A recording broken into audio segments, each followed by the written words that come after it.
रागिनी जी, मैं आप ही की बात करूंगा, मैं आप ही की बात करूंगा।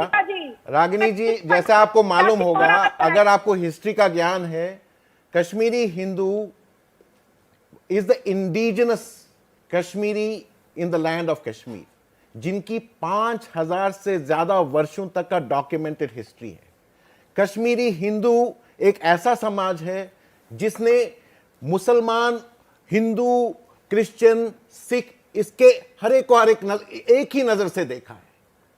और आज की तारीख में जब कश्मीरी हिंदुओं का नरसंहार हुआ, उनका एथनिक क्लिंजिंग हुआ, तो इस पे ऐसे इनसेंसिटिव ट्वीट करना, और वो भी हिंदू इतने मरे, मुसलमान इतने मरे, this is most shameful from A political party which has ruled the country for 70 years. मैं ना तो बीजेपी हूं, ना तो मैं कांग्रेस हूं, but I am a common person. और ये आपको बताना चाहता हूं कि पिछले 70 साल से जो पॉलिसी चली, और उसकी वजह से एक समाज पूरे इंडिपेंडेंट इंडिया में एथनिक क्लेंजिंग और जेनोसाइड का शिकार हुआ, कोई टस से मस नहीं हुआ।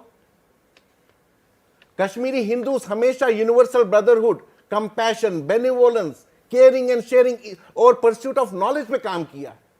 और इतना इंसेंसिटिव ट्वीट आना, ये हमारे जख्मों पे नमक डालने के बराबर है। You can not be insensitive from a party who comes from Kashmir, जिनके नेता चाहे पंडित नेहरू हो, इंदिरा गांधी हो, राहुल गांधी हो, who they are themselves the descendant of, they claim to be descendants of Kashmiri Hindus. और जो आप ही की पार्टी इतने इंसेंसिटिव रिमार्क्स पेश डाल रही है, you are actually putting those wounds, those salt on the wounds of your party leaders. Now coming to the point, ये सरकारी, I don't want to deal with this number game कि भाई 300 मरे हिंदू, 15,000 मिले मुस्लिम, हर एक जिसकी डेथ होती है, दिस वेरी अनफॉर्चुनेट। हाँ, कश्मीरी मुस्लिम्स भी मरे, उनके साथ भी काफी। सुरेंद्र कौल साहब, आपको कहने में थोड़ी दिक्कत हो रही है, मैं इन चीजों को कहने से कतराती नहीं हूं कौल साहब, और मैं कह देती हूं आपको, अगर वो 15,000 मुसलमान मरे हैं तो किसकी वजह से मरे हैं? किसकी वजह से मरे, मुझे ये बताइए। और अगर उन 15,000 मुसलमानों ने आज की तारीख में, वो जो मरे हैं, जिनकी वजह से मरे हैं, वो कह रहे हैं कि हमने आतंकवाद के दर्द को झेला है, वो आतंकवाद आया कहां से है? कौन लोग हैं उसके जिम्मेदार? और मुझे बता दीजिए, ललित अंबरदार और कौल साहब, आप क्यों नहीं बंदूक उठा देते? लीजिए ना AK-47, आप तो जमीन से निकल गए ना, वहां की, आप तो अपने घरों से निकल गए ना, तो बांध लीजिए ना बम अपनी पेटी पर, बांध लीजिए अपने पेट पर, कमर पर और पीठ पर बम, और फोड़ दीजिए अपने आप को। आपको कहने में परेशानी हो रही होगी सुरेंद्र कौल साहब, लेकिन सच्चाई कहने में मुझे कोई नहीं रोक सकता, और सच यही है। ललित अंबरदार साहब, देखिए, कांग्रेस का ट्वीट बस मैं एक बार आपको सुना देना चाहती हूं। BJP supported VP Singh government came to power in December 1989. Pandit's migration started the very next month in January 1990. BJP did nothing and continued supporting VP Singh till November 1990. जो इस वक्त रागिनी नायक कह रही है, वो यही कह रही है कि जब तक हम राज कर रहे थे, तब तक कश्मीरी पंडितों का बाल भी बाका नहीं हुआ। थोड़ा तारीख का याद दिलाना चाहता हूं कांग्रेस के लोगों को।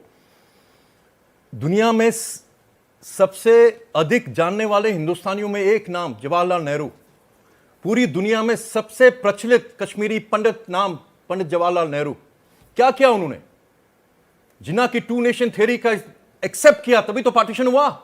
और उसी पार्टीशन का अधूरा हिस्सा, जो पाकिस्तान भी बोलता है, कश्मीर के इस्लामिस्ट भी बोलते हैं, जहादी भी बोलते हैं, वो कश्मीर है उनका एजेंडा। तो क्या किया? 370 और 35 से इस प्रकार से लगाया कि पंडित जवाहरलाल नेहरू खुद वहां पे 2 गज जमीन नहीं खरीद सकते थे। इंदिरा गांधी के बारे में हम जानते हैं, पर्सनल लेवल पे जानते हैं, उनको बहुत शौक था कश्मीर के अंदर एक छोटा सा घर बनाने का, लेकिन वो 370 और 35 की वजह से सोच भी नहीं सकती थी कि वहां पे हिंदुस्तान की सरजमीन के ऊपर वो अपना एक घर बना सके। तो ये है आपका इतिहास। और दूसरा, जब आपने 370 और 35 के द्वारा शेख मोहम्मद अब्दुल्ला को, जिन्ना को तो पाकिस्तान दिया, और यहां पे शेख मोहम्मद अब्दुल्ला को हिंदुस्तान की सरजमीन के ऊपर छोटा मोटा पाकिस्तान बना के दिया। 70 साल से कश्मीर के अंदर एक इस्लामो फैशिस्टिक वातावरण, एक व्यवस्था चल रही थी। कश्मीर जहाद बना। कश्मीर जहाद के सबसे बड़े शिकार कश्मीरी हिंदू। 19 जनवरी की 1990 की बात कर रहे हैं आप, किसकी सरकार थी वहां पे? बताना चाहता हूं, कश्मीर की मस्जिदों से नारे क्या लग रहे थे? है कश्मीर के मुसलमानों, हिंदुस्तान से आजादी का मतलब अल जिहाद, अल जिहाद। सड़कों पे लाखों कश्मीरी मुसलमान, मुझे कोई झिझक नहीं बोलने की, जब तक आप ब्लैक एंड व्हाइट नहीं करेंगे ये इतिहास का पन्ना कभी साफ नहीं होगा। क्या नारे लगे थे? ए कश्मीरी पंडितों, कश्मीर छोड़ दो और अपनी औरतें और बच्चे यहां पे, अपनी लड़के यहां पे छोड़ दो। कश्मीर में रहना होगा, अल्लाह अकबर कहना होगा। अयाज और अहमद साहब। इसमें लेट मी कंप्लीट। और उस वक्त 19 जनवरी की रात को 1990 में वो कायर फारूक अब्दुल्ला मुख्यमंत्री कश्मीर का, किसके समर्थन के साथ? कांग्रेस, राजीव गांधी के कांग्रेस के, उनका गठजोड़ था कश्मीर के अंदर। और सुनिए, जब केंद्र सरकार ने जगमोहन को भेजा, आपकी कांग्रेस ने, राजीव गांधी ने हर दिन हर पल उस जगमोहन की जिंदगी हराम कर दी थी। वहां जाके ऑल पार्टी डेलीगेशन गया। देवीलाल जी उस डिप्टी प्राइम मिनिस्टर थे।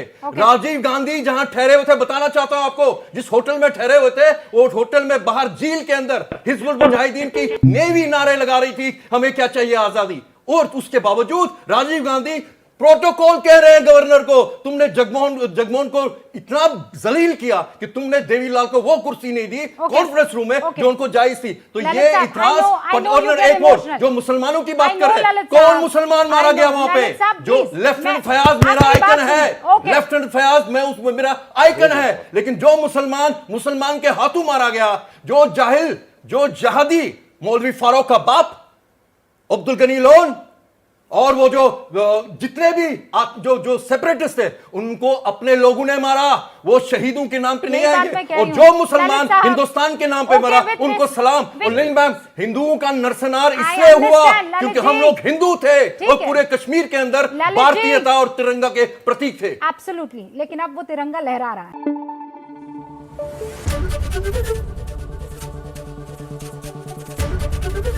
एबीपी न्यूज आपको रखे आगे।